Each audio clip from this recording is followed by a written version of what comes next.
Good evening and welcome to America's Third Party. I'm David John Sponheim. We're talking about government waste that's going on in America right now. And we've touched upon some very, very interesting points. An article was brought into our chat room by a viewer, Medium Ruth, that is earth-shaking information about Barack Obama's presidency. This information reveals why Barack Obama is covering up the Benghazi situation.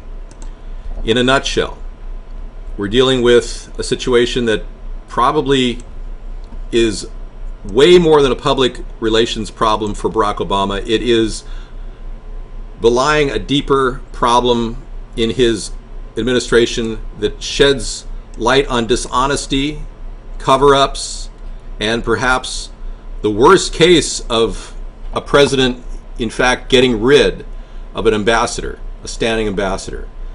What we're seeing right now from redflagnews.com is a breaking story that the whistleblower is revealing that the U.S. State Department ships arms directly to Al-Qaeda. This article is discussion from a whistleblower from the CIA that actually spoke about Barack Obama's and Hillary Clinton's involvement in this cover-up. In a nutshell, it says a former CIA gun runner revealed that the U.S. ambassador to Libya, J. Christopher Stevens, was killed September 11, 2012 attack on the U.S. consulate in Benghazi in order to cover up the U.S. State Department's direct arms shipments to Al-Qaeda. William Robert Tosh Plumlee started his career as a CIA contract pilot in the late 50s, delivering guns and ammunition on behalf of the agency to Fidel Castro. Wow. Plumlee confirmed that such arm deals are still common today, with the State Department shipping arms to Al-Qaeda via the CIA. And there is much more information that was revealed. This was an interview with Alex Jones that led us to this revelation. Sometimes Alex Jones doesn't know exactly what he's revealing at any given time, but you got to wonder, why is this coming out now?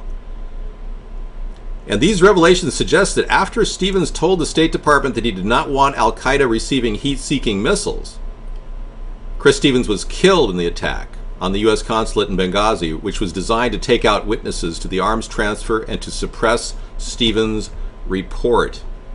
This is very damning information, and I must tell you, I've been talking about this for over a year now. Ever since I spotted the CBS News articles that talked about how the president of Libya was former Al-Qaeda, and I found out about the 600 missiles that were taken from the Libyan assault and sent up to Syria. Apparently, we are in crunch time here till the 2016 election to wake people up, because I seriously doubt that anybody in the Democratic Party is going to raise the specter of impeachment at this point. And even if this article pops up on the news, it's not enough to carry the ball for an impeachment process among a lot of people that still believe Barack Obama is doing a good job, which is insane. We've seen the media controlled. The mainstream media has locked up the free press. There is no free press anymore. And Justice Scalia just said that he anticipates that this case against the NSA, looking into our private lives, will probably reach the Supreme Court this year. Justice Scalia, I assume, is going to be fighting for the Fourth Amendment and our right to privacy, which has never really been adjudicated by the Supreme Court at this level. So we're going to see that, and we're also going to see this converge on information streams coming in on the blogosphere about Obama's involvement in the Benghazi situation. Meanwhile, the House is investigating this right now and looking into the reasons why Benghazi was such a disaster. There was an article that suggested that 31 agents were on the ground when Chris Stevens died, and that has yet to see the light of day. Nobody in the Justice Department is researching this. I understand the CIA has been doing an enormous amount of lie detecting among their own agents to keep them from talking to the media. All of this is right now pushing forward through osmosis, not through some investigative journalist work, because most of the investigative journalists have been terminated. People all around the world are wondering, does ABC, CBS, NBC have an investigative journalist department anymore? I mean, what's going on? We're seeing so many of these people dying. The possibility is enormous for our country to find out more information, but we're not getting any information. All we're doing is getting the runaround. Our country deserves better, and we will probably need much more investigative journalism at every level. I personally am not an investigative journalist. But yes, third party gaining momentum. How about that? September 23rd, 2013. Wow. Gaining momentum online under America's third party. Sponheim claims he once bleeped in his hand and held it there. Well, that's a pretty funny click. You know, I don't think any of that news is relevant. Thank you for clicking on it, though. Many people don't realize that. Oh, good night, Sunstar. Take care. Sleep well. Sunstar is one of our all-time longest viewers and supporters here at America's Third Party. I got to tell you, if we don't get a handle on government waste, our country is going to be facing even greater problems long term. We've got a person calling in our show right now. We've got Skype callers calling in. Anybody who seriously wants to discuss the issues of government waste can certainly take that on right now, right here with me, person to person. Yeah, this show is a nightly show dedicated to politics at every level. Tonight was Wasteful Wednesday, started at 6 p.m., and we're already into it, almost 2.5 hours and counting. We have a 3-hour show here that is dedicated to discussing government waste. Now, I touched on the cost of war, but I don't think I've given you the real big number. With the government over expenditures in the military-industrial complex, we are looking at a total of probably $800 billion right there going out to government expenditures for military actions. NDAA was $662 billion. And additionally, there's $130 billion with the National Security Agency, as well as the CIA, National Security Administration, and CIA, and Department of Homeland Security combined, total $130 billion. So combined, we're looking at close to $800 billion going out. And then when you look at the real number, and when the expenditures and over expenditures come in, at the end of the day, our country's spending $1 trillion a year in fighting wars and protecting our country. Now that's almost equivalent to every tax dollar that comes in from everybody who pays taxes.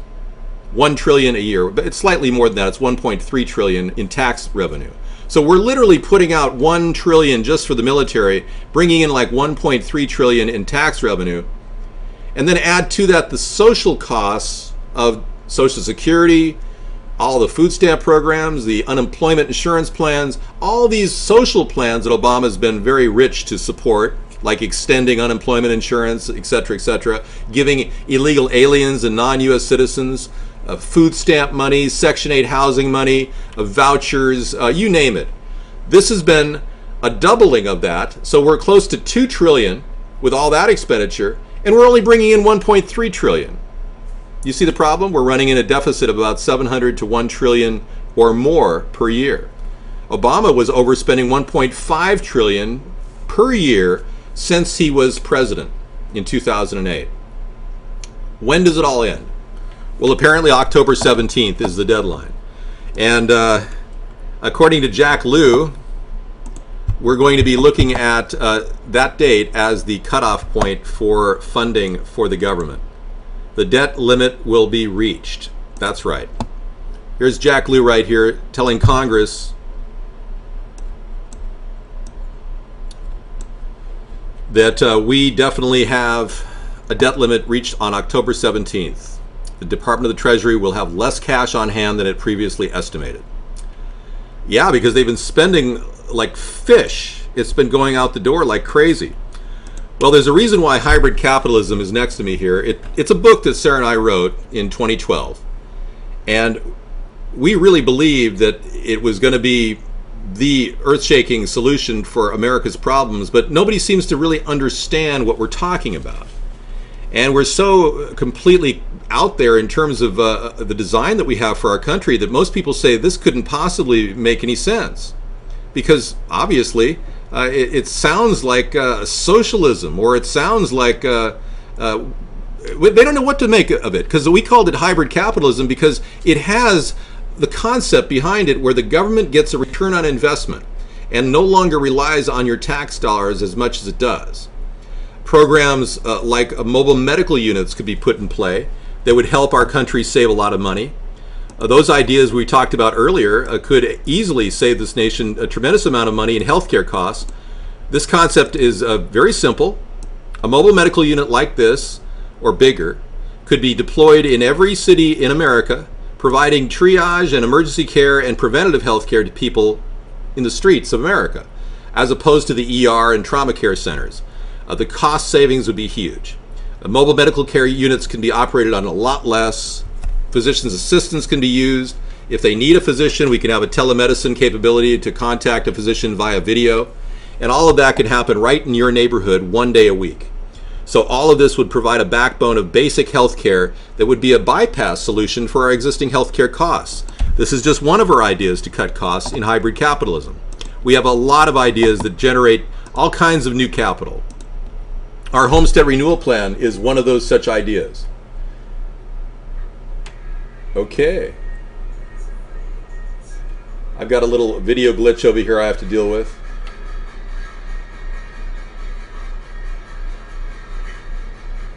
Yeah, there we go. The homestead renewal plan is designed to provide people a chance to own a house and provide a solar rooftop at the same time in that house. We want to make wonderful renovations on houses that currently exist, and we want to use the money that's currently in HUD to do this. HUD has a program called the Home Program, and it's almost identical to the homestead renewal plan that we're proposing. So as president, I'll be able to implement that immediately and start saving foreclosed and condemned houses and provide shovel-ready jobs for Americans. That's a concept that can be deployed rather simply, and that is in hybrid capitalism as well. All these ideas, along with many, many more, are in this book that unfold a simple design to creating an economic revival in our country. It's a blueprint, a virtual blueprint for economic survival for our nation. And it can all be executed right out of the presidency, and I can work rather rapidly and then gain support among congressional members to find bigger programs, but less costly programs to solve America. You see, the key is cutting the amount of money the government's spending by 50%, and that means cutting a lot of federal jobs that are currently paying over $150,000 a year. 77,000 of them, to be honest, 77,000 people are making over $150,000 a year. That's just completely unmanageable. I would think cutting those salaries to half that amount is more manageable. So that being one step in the right direction, getting rid of programs that are duplicitous. You know, our country currently has all the military purchasing different camo gear from different vendors for camouflage gear. Well, all of that can be coming out of the same vendor, and we could actually be making a big order for camouflage gear, and it would save our government's military a lot of money. Other areas we can cut: the prison system, getting rid of non-U.S. citizens out of our prison system, deporting them, maybe even getting them to work a little bit on the border, in the southern border, to build that fence I want to build. That would save the nation $30 billion a year. Legalizing marijuana, that would save the country another $30 billion a year. That's how much the DEA charges for interdiction of marijuana. $30 billion saved there. We're going to save a lot of money by not giving non-U.S. citizens all those food stamps. We anticipate the numbers could be over $100 to $200 billion. That could be a huge, big plus for our country. So all of these combined will provide America a huge savings and cut the waste that we so desperately need to cut. If you want to check out our show every single night, go to americasthirdparty.com or our chat hub, coolrock.com. Thank you for watching our recorded broadcast.